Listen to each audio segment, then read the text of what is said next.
Alhamdulillahilladzi 'allamal Qur'an khalaqal insana 'allamahul bayan. Asyhadu an la ilaha illallah wahdahu la syarika lah wa asyhadu anna Muhammadan 'abduhu wa rasuluh.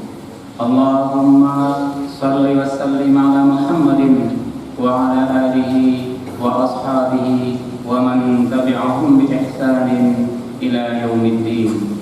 Ibadallah, ittaqullaha haqqa tuqatih wa la tamutunna illa wa antum muslimun. Qala Allah ta'ala fil Qur'anil 'azim, alam naj'alil arda mihada wal jibala awtada. Kaum muslimin sidang Jumat yang mulia, marilah senantiasa kita sampaikan puji dan syukur kita kehadirat Allah Subhanahu wa taala, Tuhan yang telah memberikan kita rahmat, nikmat, karunia, inayah dan seterusnya, sehingga sampai sekarang kita masih diberikan kesempatan untuk menikmati sisa-sisa umur yang telah diberikan kepada kita. Demikian juga marilah selalu kita sampaikan selawat dan salam kepada Rasulullah Sallallahu Alaihi Wasallam, Nabi yang telah membawa risalah, yang telah membawa beban yang sangat berat, sehingga kita ini kemudian dapat disebut sebagai orang-orang yang beriman.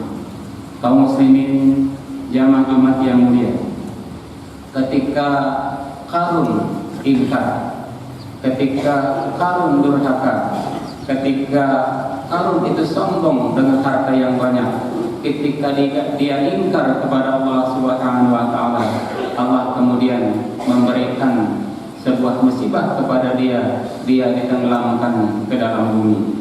Fa khasafna bihi wa bidarihil ardh.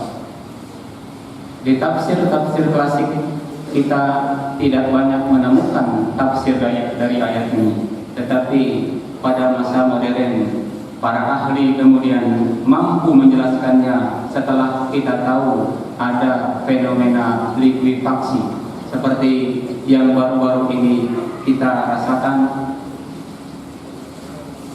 Baru-baru ini kita dengar menimpa saudara-saudara kita di Sulawesi.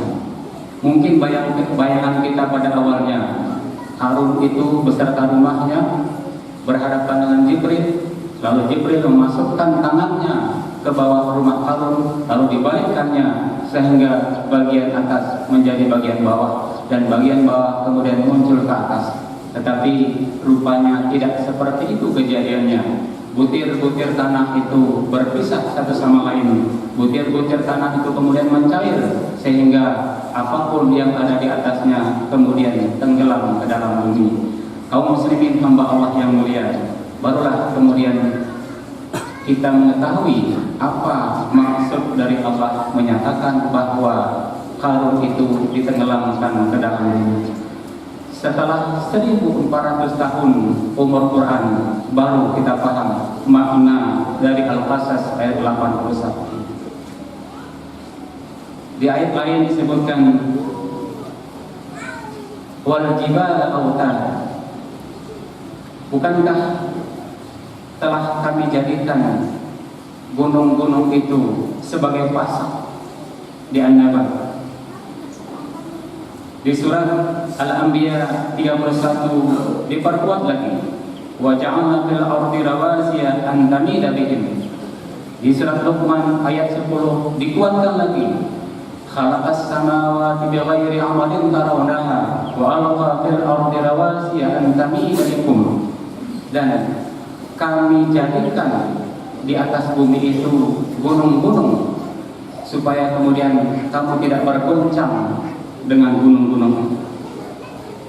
Kaum muslimin hamba Allah yang mulia, dalam tafsir-tafsir klasik juga kita tidak banyak temukan penjelasan apa yang dimaksud dengan gunung itu sebagai pasak, apa yang dimaksud dengan gunung itu untuk menahan goncangan bumi.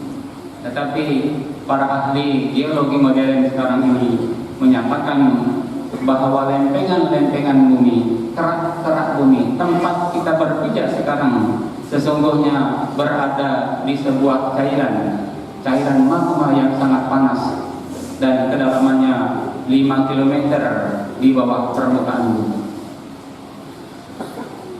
Lalu gunung-gunung itu, di bawah gunung-gunung itu padat sekali dan panjangnya 35 km ke dalam bumi.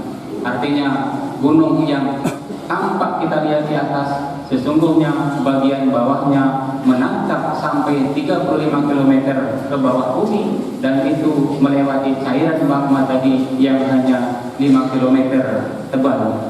Karena itulah kemudian Allah menyebutkan bahwa gunung-gunung itu dijadikan sebagai pasak supaya kamu tidak bergerak, tidak bergoncang bersama bumi itu. Kaum muslimin hamba Allah yang mulia,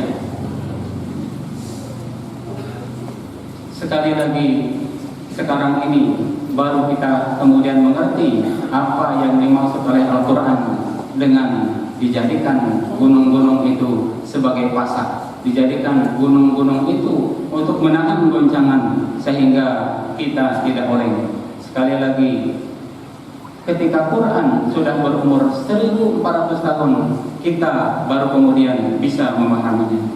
Kaum muslimin hamba Allah yang mulia, karena lempengan bumi ini mengapung di atas cairan magma bumi, maka lempengan itu, kerak-kerak bumi itu sesungguhnya seperti sebuah perahu. Dia berlayar di atas sebuah cairan. Bumi kita sekarang sesungguhnya tidak stabil, dia senantiasa bergerak.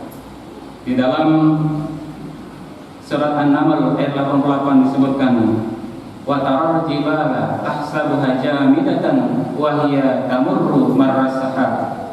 Dan engkau melihat gunung-gunung itu, kamu kira dia diam, padahal dia bergerak seperti bergeraknya awan. Di dalam tafsir Al-Qurtubi disebutkan bahwa maksud dari ayat ini adalah gunung itu sesungguhnya awalnya satu, tetapi kemudian dia berpisah sedikit demi sedikit tanpa kita sadari. Sangat halus perpisahannya, kata tafsir Al-Qurtubi.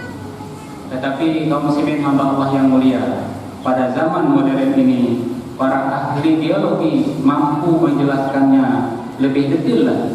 Mereka katakan bahwa sesungguhnya lempengan-lempengan bumi itu, kerak-kerak bumi itu saling bergerak satu sama lain. Ada yang saling mendekati, ada juga yang kemudian saling menjauhi. Itulah rupanya makna dari gunung-gunung itu, sesungguhnya ia bergerak seperti bergeraknya awan, bergerak ke samping kiri, bergerak ke samping kanan, bergerak ke depan dan ke belakang. Baru-baru ini kaum muslimin hamba Allah yang mulia,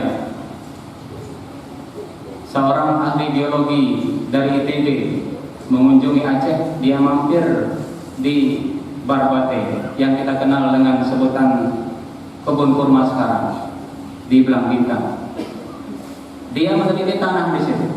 Dia sebutkan ini dulunya adalah lautan. Berdasarkan struktur tanah ini dulu adalah lautan. Ahli lain berkunjung ke Cotpang 5. Dia katakan dulu ini adalah lautan. Bagaimana kita bisa memahami? Belakangan kemudian para ahli menjelaskan bahwa bumi ini selain bergerak ke kiri dan ke kanan, ke depan dan ke belakang, juga bergerak ke atas dan ke bawah. Setelah tsunami tahun 2004 kaum muslimin, kota Singkil itu semakin terbenam, lahannya semakin sempit. Tapi di sisi lain, Simelu kemudian semakin naik, lahannya semakin banyak. Itulah rupanya makna wa taral jibala tahsabuha jamidatan wa hiya tamurru marras sahab. Gunung itu bergerak ke kiri, bergerak ke kanan, ke depan, ke belakang, ke atas dan ke bawah, persis seperti bergeraknya awan. Kaum muslimin hamba Allah yang mulia, baru sekarang kita paham betul makna dari Al-Quran. Padahal Al-Quran itu sudah berumur 1400 tahun. Kaum muslimin hamba Allah yang mulia, itu semuanya adalah mukjizat Al-Quran yang baru terungkap setelah ada sains, setelah ada ilmu pengetahuan, setelah ilmu pengetahuan berkembang, dan umumnya pengetahuan di bidang itu didominasi oleh non-muslim. Kita berangkat dari ilmu pengetahuan untuk menjelaskan misteri Al-Quran. Kita berhadapan dengan sains, lalu kemudian menjelaskan sains dengan Al-Quran.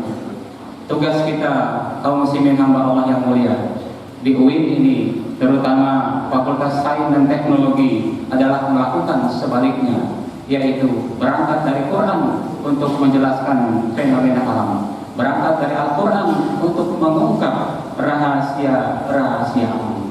Sebagai contoh kaum muslimin, pada abad kedua Masehi, Ptolemus mengungkapkan sebuah teori geosentris, bumi adalah pusat alam semesta. 12 abad kemudian muncul Nicholas Copernicus memunculkan teori baru, heliocentris, matahari adalah pusat alam semesta, bumi bergerak mengelilingi matahari, tidak sebalik. Belakangan pada abad ke-19, 20, 21 muncul lagi teori baru yang kita kenal dengan teori flat earth. Bumi itu tidak bulat katanya, tetapi datar. Bumi itu seperti piring, dia melayang-layang. Langit itu seperti penutup makanan di atas meja kita, dia seperti kubah. Bagaimana penjelasan Al-Quran? Belum ada yang mampu mengungkapnya.